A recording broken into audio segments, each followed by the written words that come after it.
এবার আমরা দেখব গিটের 3 স্টেজ আর্কিটেকচার। তো আমরা যখন গিট নিয়ে আলোচনা করতেছি তখন আমরা এই আর্কিটেকচারটা যদি প্রপারলি না বুঝি তাহলে কিন্তু আমাদের অনেক বড় একটা গ্যাপ থাকবে। আমরা এখানে ডায়াগ্রাম দেখার আগে একটা এক্সাম্পল আগে দেখি। আপনি যেহেতু এই কোর্সটা দেখতেছেন তার মানে অবভিয়াসলি আপনি একজন সফটওয়্যার ডেভেলপার বা আপনি স্টুডেন্ট যেই হন না কেন, এখন আমরা যদি ধরি যে আপনি একজন সফটওয়্যার ইঞ্জিনিয়ার, তো আপনি একটা ওয়েবসাইট তৈরি করতে যাচ্ছেন।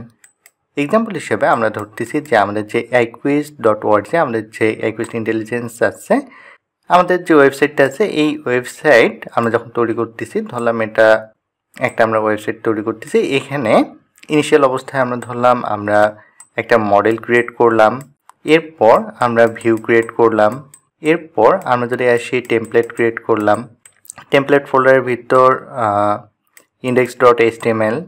তাহলে আমরা যে এখানে model views.py, models.py, views.py, template folder, after that index.html যে পেজটা ক্রিয়েট করলাম, এখানে আমরা কিছু কোড লিখলাম। তো কোডগুলো লেখার পর আমরা যখন iQuiz.org এই ইউআরএলটাতে হিট করলাম তখন কিন্তু আমরা প্রপারলি আমরা আউটপুট দেখতে পাচ্ছি, এখানে কোনো এরর আসতেছে না। যেহেতু এটা প্রপারলি রান করতেছে এবং আমরা যা দেখতে চাচ্ছি সেটা দেখতে পাচ্ছি, তাহলে আমরা এটাকে কি করতে পারি, এটাকে আমরা একটা ভার্সন হিসেবে সেভ করে রাখবো। এক্সাম্পল হিসেবে এটাকে আমরা ধরলাম ভার্সন 1। আমরা যখন এটাকে ভার্সন 1 ধরতেছি, দ্যাট মিনস এই যে এখানে যা আমার ফোল্ডার বা যে ফাইলগুলো আছে, এই ফাইলগুলোর আমি একটা স্ন্যাপশট নেব। দ্যাট মিনস এই ফাইলগুলো আমি একটা কপি তৈরি করব। আমরা যে এখানে কপিটা তৈরি করলাম, দ্যাট মিনস এই কপিটাকে যে সেভ করলাম, আর এই সেভ করার প্রসেসটাকেই বলা হয় কমিট। আর এই যে এখানে যে কমিটটা আমরা যে করলাম, এই কমিটটাকে ধরলাম C1, তার মানে ধরলাম এটা কমিট 1। আর আমরা স্ন্যাপশট নেওয়ার পর বা এটাকে যখন আমরা সেভ করলাম, এটাকে ধরলাম আমরা ভার্সন 1। তো আমরা যখন কমিট করি, কমিট করার সময় এখানে একটা মেসেজ দিয়ে রাখি যে এটা কোন অবস্থায় আছে সেটা। এক্সাম্পল হিসেবে ধরলাম এটা যেহেতু ফার্স্ট টাইম আমরা করছি, সেই কারণে এখানে ধরলাম মেসেজ হিসেবে ভার্সন 1 কমিট ওয়ার্কিং। এখন হচ্ছে এটা তো প্রপারলি আমার কাজ করতেছে। এখন আমি যদি এখানে আরও কিছু অ্যাড করতে চাই, দ্যাট মিনস এখানে আমি আরও নতুন কিছু কোড অ্যাড করতে চাই, দ্যাট মিনস এই ডিজাইনটা আমি আরও সুন্দর করতে যাচ্ছি বা নতুন আরও কোনো কিছু অ্যাড করতে যাচ্ছি, তাহলে আমি এখানে যদি দেখি, আমি ধরেন আবারও এই models.py এখানে আমি কিছু কোড অ্যাড করলাম, তারপর views.py আমি কিছু কোড অ্যাড করলাম, টেমপ্লেট ফোল্ডারের ভিতর আমি index.html কোড অ্যাড করলাম। এখন আমি নতুন কোড অ্যাড করার পর যখন এই ভার্সন 2কে আমি যখন রান করতেছি, বা এই যে নতুন যখন এখানে কোডগুলো অ্যাড করলাম, রান করার সময় আমার এখানে ইরর আসতেছে। সো এখানে যখন ইরর আসতেছে তখন আমি যে কাজটা করব, যেহেতু এটা প্রপারলি আমার রান করতেছে বা এটা আমি সবার সামনে উপস্থাপন করতে পারতেছি, তাহলে এখানে আমি যে ট্রিকটা খাটাতে পারি সেটা, এখানে যেহেতু আমার দেখা যাচ্ছে ভিউ আমি যখন আপডেট করছি বা কোড অ্যাড করছি তখন এই ভিউয়ে মেইনলি ইরর আসতেছে, দ্যাট মিনস এখানে আমার কিছু বাগ আছে।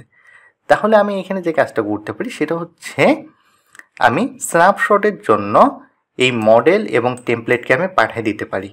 যেহেতু views.py এখানে যেহেতু ইরর আসছে, তাহলে এটাকে আমি স্ন্যাপশটের জন্য আমি পাঠাবো না বা স্টেজিং এরিয়াতে আমি পাঠাবো না।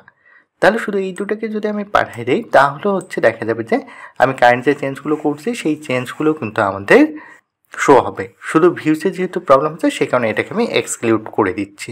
তাহলে এটাকে আমরা বলতে পারি কি ভার্সন 2, এবং এখানে স্ন্যাপশট ভার্সন 2 যখন আমরা সেভ করতেছি তখন এটাকে স্ন্যাপশট নেওয়ার সময় বা আমরা যখন স্ন্যাপশট নিচ্ছি তখন এটাকে কি বলা হচ্ছে, যে কমিট বলা হচ্ছে স্ন্যাপশট হিসেবে যখন আমরা সেভ করতেছি। তাহলে এটাকে আমরা বলতে পারি কমিট 2। আর কমিট 2 যখন আমরা করছি তখন যদি আমরা একটা মেসেজ দিই, এই মেসেজকে আমরা দিচ্ছি এক্সাম্পল হিসেবে ধরলাম যে ওয়ার্কিং ভার্সন 2।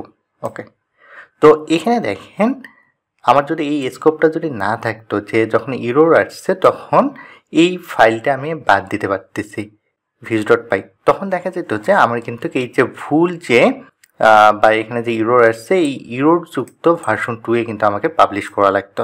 বাট এখানে দেখেন আমার যেহেতু এই স্কোপটা আছে, যেহেতু এটা ইরর আসতেছে, এটা আমি স্কিপ করে বাকি যেগুলো প্রপারলি কাজ করতেছে সেগুলো নিয়ে আমি কাজ করতে পারি, এবং প্রিভিয়াস ভার্সন 1-এর যে views.py আছে সেই views.pyটাই আমি রেখে দিচ্ছি। সো এই টাইপের প্রবলেম ফিক্স করার জন্যই মূলত 3 স্টেজ আর্কিটেকচার ইউজ করা হয়ে থাকে। ওকে, তাহলে আমরা যদি এখানে ডায়াগ্রামটা দেখি তাহলে আরও সুন্দরভাবে আমরা বুঝতে পারবো। এখানে প্রথমে বলা হয়েছে কি ওয়ার্কিং ডিরেক্টরি। ওয়ার্কিং ডিরেক্টরি বলতে বোঝাচ্ছে আপনার প্রজেক্টের ফাইলগুলো যেখানে থাকে। এক্সাম্পল হিসেবে আমরা যদি ধরে আমাদের যে পিসি আছে, আমাদের পিসির সেটা হতে পারে সি ড্রাইভ বা ডি ড্রাইভ বা ই ড্রাইভ, যে কোনো ড্রাইভ হতে পারে। আমাদের ড্রাইভের যেখানে আমাদের প্রজেক্টগুলো আছে সেই স্থানটাকে কি বলা হচ্ছে কি ওয়ার্কিং ডিরেক্টরি। এরপর আমরা যদি দেখি স্টেজিং এরিয়া। স্টেজিং এরিয়া কোনটা? আমরা এই যে যখন কোনো একটা প্রজেক্ট ক্রিয়েট করতেছে, প্রজেক্টের ভিতর তো দেখা যাচ্ছে অনেক টাইপের ফাইল থাকে, তারপর ফোল্ডার থাকে। এই ফাইল ফোল্ডারগুলো যখন নিয়ে আমরা কাজ করি এবং সেখানে যে চেঞ্জেসগুলো করি, সেই চেঞ্জেসগুলো আমরা কোথায় পাঠাই দেই?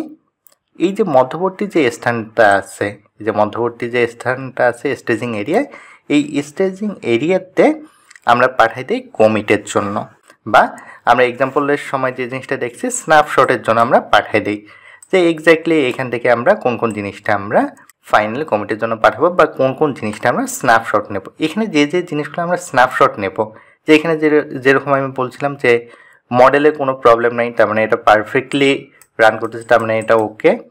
আবার টেমপ্লেটটাও পারফেক্টলি রান করতেছে, দ্যাট মিনস এটাও ওকে। তাহলে এই দুটো আমরা স্ন্যাপশট নিলাম। যখন এই দুটো আমি স্ন্যাপশট নিলাম তখন কি হলো? এখানে আমার ভার্সন 2 ক্রিয়েট হয়ে গেল। ঠিক তেমনই আমরা এই যে এখানে আমাদের প্রজেক্টের যে ফাইলগুলো আমরা নতুন অ্যাড করলাম বা এক্সট্রা কোড আমরা সেখানে অ্যাড করলাম, সেই জিনিসগুলো কোথায়? স্টেজিং এরিয়াতে পাঠাচ্ছি। স্টেজিং এরিয়াতে পাঠানোর পর যদি কমিট করা হয় তাহলে সেটা পারফেক্টলি কমিট হয়ে যাবে।